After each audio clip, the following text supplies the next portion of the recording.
నిత్యం మనం వాడుతున్న వాటర్ బాటిల్స్ జర్నీలో కానీ ట్రైన్లో బస్లో అక్కడక్కడ మీరు కొంటూ ఉంటారు కదా నార్మల్ వాటర్ బాటిల్స్.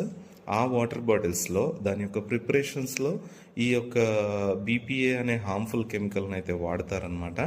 అలాగే వచ్చేసి ఇంకా ఫుడ్ కంటైనర్స్, ఇంకా రకరకాల ఫుడ్ డెలివరీ యాప్స్ కూడా వచ్చేసాయి కాబట్టి అందరు ఈజీగా ఆర్డర్స్ చేసేసుకుంటాము. సో ఆ కంటైనర్స్ ఏవైతే ఉంటాయో ఆ కంటైనర్స్ యొక్క ప్రిపరేషన్స్లో ఈ బీపీఏని అయితే వాడతారనమాట.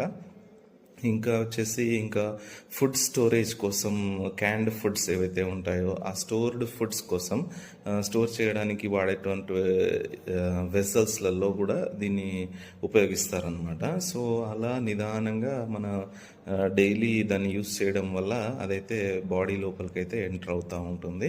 సో డైలీ స్మాల్ డోసేజెస్లో అది బాడీ లోపలికి ఎంటర్ అవుతుంది. And long standing exposure to this BPA మనకైతే